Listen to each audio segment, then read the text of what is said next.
McKenna, 29, social media manager for some soulless fashion brand. My job is basically to convince people they need things they don't, using words they don't understand.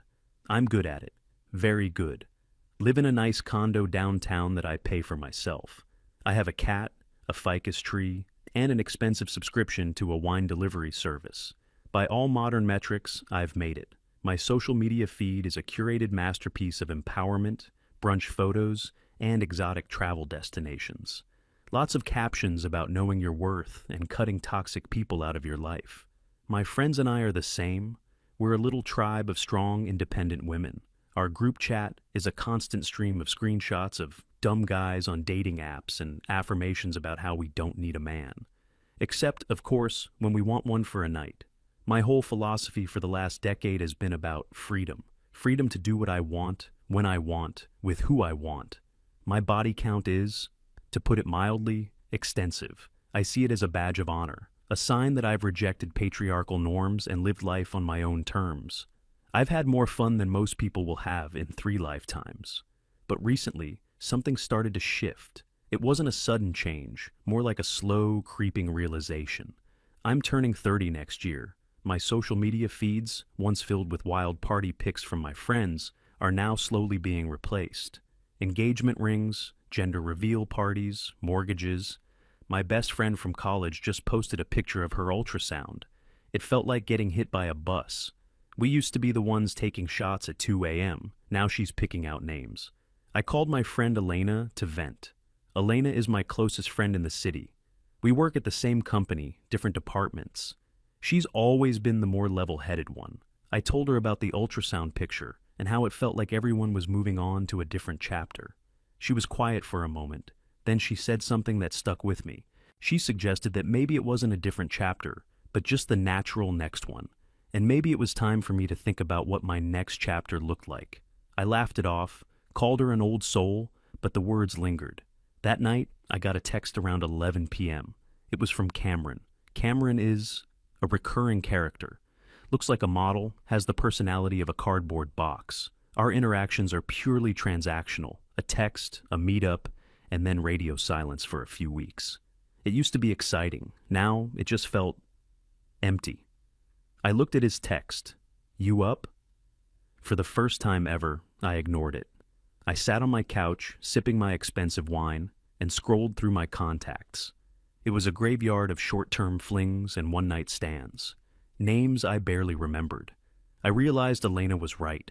I was tired. I was tired of the game, tired of the meaningless interactions. I wanted something real, but not just something real. I wanted something to prove I could have it all. I could have the wild past and the stable future. I decided it was time to settle down, but not with just anyone. It had to be someone who was my equal, successful, intelligent, confident. Someone who wouldn't be intimidated by me. A real man, not a boy like Cameron. I had a new project. Operation Find a Husband. A few weeks later, we were at a party. One of our coworkers was leaving the company, so it was a big send-off at his huge loft apartment. It was the usual scene. Loud music, people trying to talk over it, lots of cheap beer, and a few bottles of decent liquor for the important people. I was in my element, holding court with Elena and a couple of other girls from work. I was telling them about my latest dating app disaster. Some guy had the audacity to ask me what I was looking for on the first date. I recounted how I told him I was looking for a good time, not a long time, and how he got all weird and quiet after that. I framed it as a hilarious story about male fragility. Honestly, I said, leaning in conspiratorially, men can't handle a woman who is as free as they are.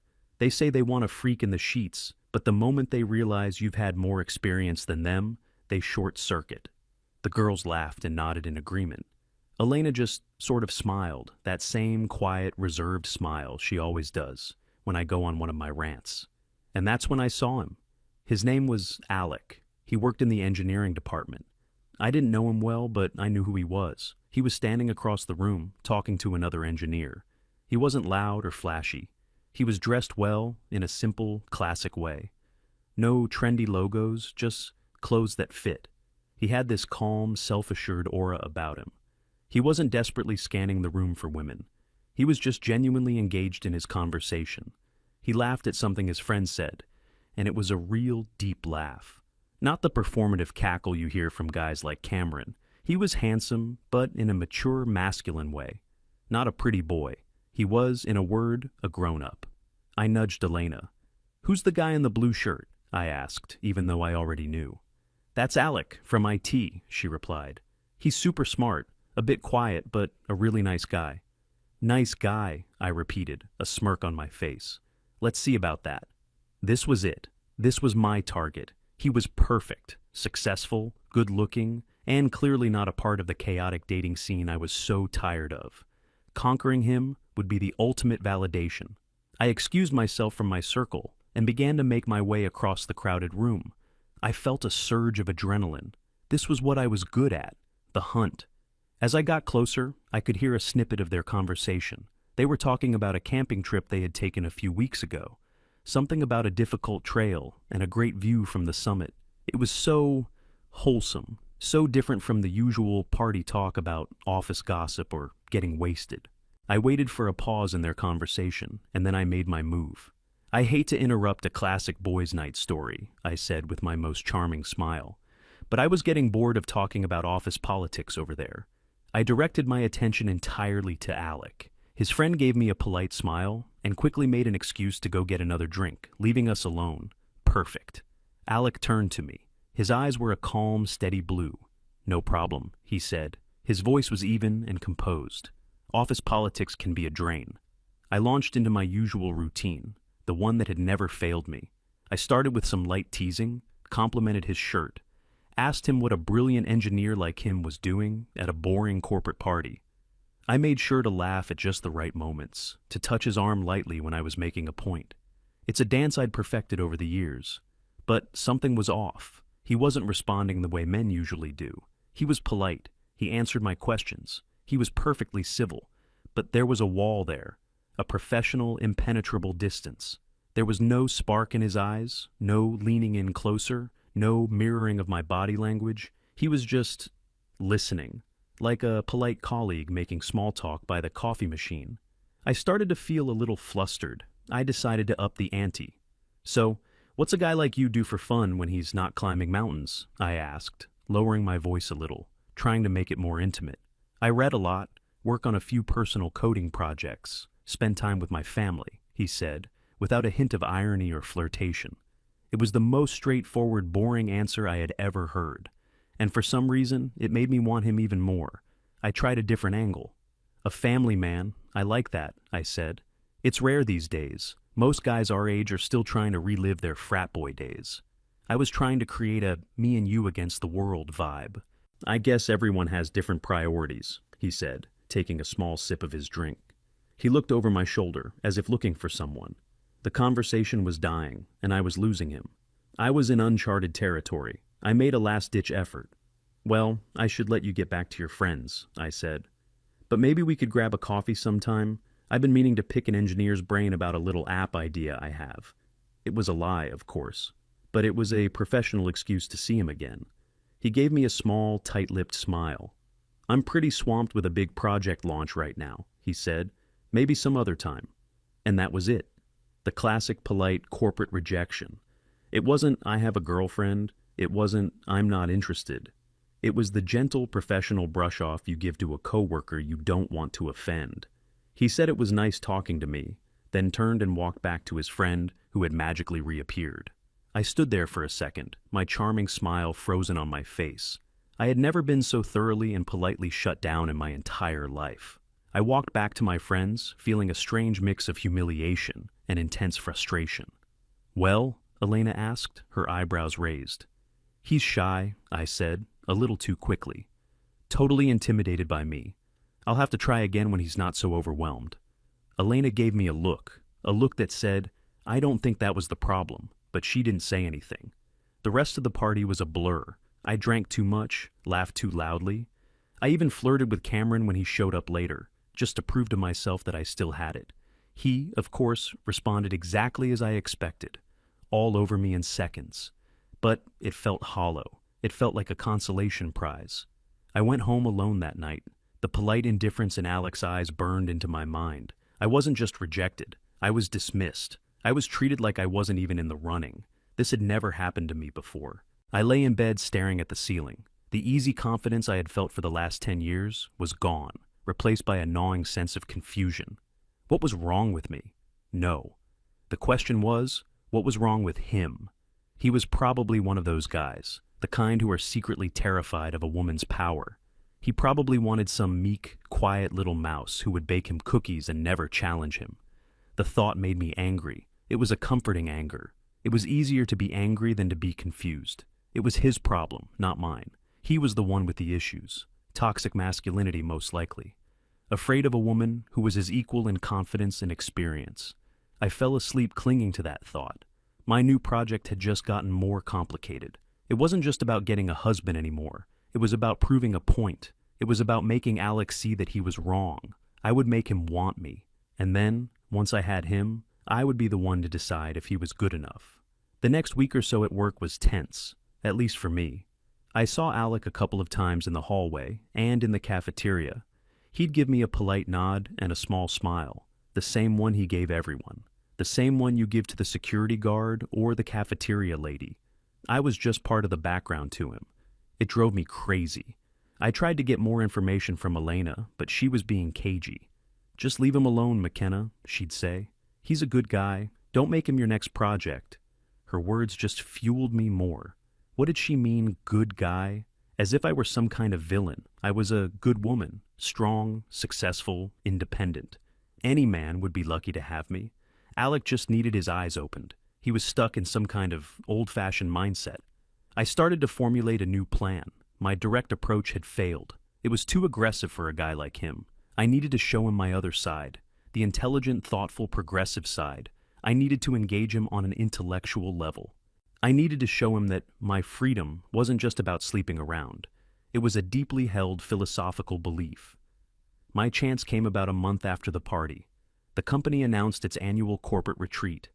It was more of a big fancy party at a hotel downtown, meant to boost morale. Everyone had to go. It was the perfect venue, more professional than a loft party, more relaxed than the office. This would be my stage. I spent more time planning my outfit and my strategy than I did on my actual work that week.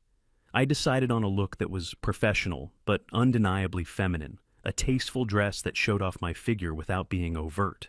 I would be the picture of the modern woman who has it all: brains, beauty, and a successful career. The night of the event, I felt that familiar buzz of adrenaline again. I walked into the hotel ballroom, scanning the crowd, and there he was. He was talking to a group of people, a mix of engineers and people from marketing. And of course, Elena was there, right by his side. Perfect. I took a deep breath, grabbed a glass of champagne from a passing waiter, and made my way over. This time, I wouldn't be the aggressor. I would be the intellectual, the conversationalist. I would join their circle, charm them all, and show Alec what he had so foolishly dismissed. This was my game. I was a social media manager. Manipulating conversations was my specialty. I approached the group with a warm, friendly smile. "I hope I'm not interrupting," I said, sliding into the circle next to Elena. They all greeted me warmly, all except Alec, who just gave me that same infuriatingly polite nod. I didn't let it deter me. I listened patiently as they discussed some new software implementation. I nodded intelligently, even though I didn't understand half of what they were saying. I waited for my moment. It came when one of the marketing guys made a joke about his wife being angry at him for working late. It was the perfect opening. "Ah, the classic ball and chain," I said, with a light, playful laugh. "It's amazing how we still cling to these outdated relationship models, isn't it?" The group looked at me, a little surprised by the sudden shift in topic. I had their attention, and I had Alex. He was watching me now, his expression unreadable. I pressed my advantage. "I just think it's fascinating," I continued, adopting a more thoughtful academic tone. "We've evolved in every other area of our lives: technology, career, travel. But when it comes to relationships, so many people are still stuck in the 1950s. "What do you mean?" one of the marketing women asked. "I mean this obsession with monogamy, with ownership," I explained. "This idea that you have to find the one and then lock it down forever. It's so limiting. It creates so much pressure and insecurity." I could feel the atmosphere in the group shifting. It was becoming a little uncomfortable. But I was on a roll. "Think about it," I said, looking around the circle. But my words were aimed directly at Alec. A healthy modern relationship should be based on freedom and trust, not rules and possession. Who your partner was with before you, or who they might be with in the future. It shouldn't matter if the connection you have is real. I took a sip of my champagne, feeling confident. I was sounding smart, progressive, secure. Then I decided to go for the kill. It all comes down to insecurity, really, especially male insecurity. This obsession some men have with a woman's past, with her body count, it's just a manifestation of their own toxic masculinity. They're afraid of being compared. They're afraid of a woman who has her own experiences and isn't defined by just one man. I let the words hang in the air. The marketing guy who made the initial joke looked like he wanted to be anywhere else. Elena was staring at the floor, a slight blush on her cheeks. I had done it. I had laid my entire philosophy on the table. I had shown them all, shown him, that I wasn't just some party girl. I was a woman with a deep modern understanding of the world. I turned to Alec, a triumphant, challenging smile on my face. "Alec," I said, making sure everyone was listening, "you're a logical guy, an engineer. You have to agree that judging someone based on an arbitrary number from their past is completely irrational, right?" The silence was deafening. It felt like the entire ballroom had gone quiet. Everyone in our little circle was looking at him, waiting for his response. I had him cornered. He could either agree with me and admit I was right, or he could disagree and reveal himself to be the insecure, old-fashioned man I suspected he was. Either way, I won. Alec looked at me for a long moment. His face wasn't angry or defensive. It was perfectly calm, like a teacher about to explain a complex but simple truth to a confused student. He set his drink down on a nearby table, giving the gesture a sense of finality. He wasn't just responding, he was closing a case. "McKenna," he started, and his voice was so level it cut through the background chatter. "I'm going to be very direct with you, because you've asked a direct question in a very public forum." My triumphant smile faltered a little. This wasn't the flustered defense I was expecting. "You're right about one thing," he said. "I am a logical person, and logically, every decision we make is based on data. We gather data to predict future outcomes." I had no idea where he was going with this. The marketing people looked intrigued. "When I'm looking for a partner," he continued, his eyes locked on mine, "I'm not looking for a weekend diversion. I'm not looking for a fun story to tell my friends. I'm looking for a lifelong partner, a wife, the future mother of my children." The words wife and mother hung in the air. They felt so heavy, so permanent. And for that role, the most important qualities to me are loyalty, trust, and the ability to form a lasting, exclusive bond. That is my priority. That is my goal. He paused, letting the words sink in. I could feel Elena shifting uncomfortably next to me. "Your past choices, your body count, as you call it, are simply data points," he went on, his tone still perfectly even. "It's not about jealousy or insecurity. It's about pattern recognition. A long history of casual, short-term, non-committal encounters is a data set that strongly suggests a person is not oriented towards, or practiced in, the skills required for a stable, long-term, monogamous relationship." My face felt hot. He was dissecting me like a piece of code. "To use an analogy an engineer would understand," he said, "if I'm going to build a house that I plan to live in for the rest of my life, I want to build it on a solid, untouched foundation. I don't want to build on a plot of land that has been used for countless temporary structures, a place that has been drilled, excavated, and abandoned by dozens of other builders. It's not a judgment on the quality of the land. It's an assessment of its suitability for my specific permanent project." The silence was absolute. The analogy was brutal. It was clean, logical, and it completely dismantled my entire argument. He had taken my accusation of toxic masculinity and turned it into a calm, rational assessment of risk and compatibility. "You and I are not building the same kind of structure, McKenna," he concluded, his voice softening just a little, as if he were delivering bad news to a colleague. "You're looking for someone to admire your series of impressive tents. I'm looking for someone to help me build a fortress. Our life goals are fundamentally incompatible. So, to answer your question," he said, finally breaking his intense gaze, "it's not irrational to consider a person's past. It's the most rational thing in the world. It's called due diligence." He picked up his drink again. "It was a pleasure talking to you all," he said to the group, giving them a slight nod. Then he turned and walked away, leaving me in the crater of his logic. I felt like I had been publicly stripped bare. The little group around me suddenly found reasons to be elsewhere. The marketing guy remembered he had to find his wife. The woman he was with suddenly needed a refill. Within 30 seconds, it was just me and Elena. I turned to her, my mind reeling, expecting an explosion of supportive rage on my behalf. "Can you believe that?" I stammered, my voice trembling with a fury that was really just masking deep, profound humiliation. The nerve of him. That was the most misogynistic, arrogant thing I have ever heard. I waited for her to agree, for her to say, "What a pig, you're better off without him." But she didn't. Elena looked at me with an expression I had never seen from her before. It wasn't anger, it was pity. "Was it, though?" she said softly. I stared at her, dumbfounded. "What? Of course it was. He compared me to a used-up piece of land." "No, he didn't," Elena corrected me gently. "He didn't call you any names. He didn't insult you. He used an analogy to explain his point of view." "His point of view is sexist," I hissed.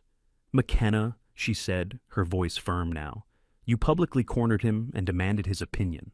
You called his potential preferences a sign of toxic masculinity. You didn't leave him any room to maneuver, so he gave you his honest, logical answer." I felt a fresh wave of betrayal. "So, you're on his side?" "There are no sides," she said, sounding tired. "He wants to get married and have a family. He has a very clear, very traditional idea of what he's looking for in a partner. He has a right to that. Just like you have a right to live your life however you want." Her words were reasonable. They were fair, and that made them hurt even more than Alex. "The problem," she continued, looking me straight in the eye, "is that you spent 10 years living a life that is fundamentally incompatible with the man you've suddenly decided you want. You can't have it both ways. Your choices have consequences." She reached out and touched my arm. "I'm going to go find my husband," she said softly. "I'll see you at work on Monday." And then she walked away, leaving me completely alone in the middle of the crowded ballroom. I felt like the floor had dropped out from under me.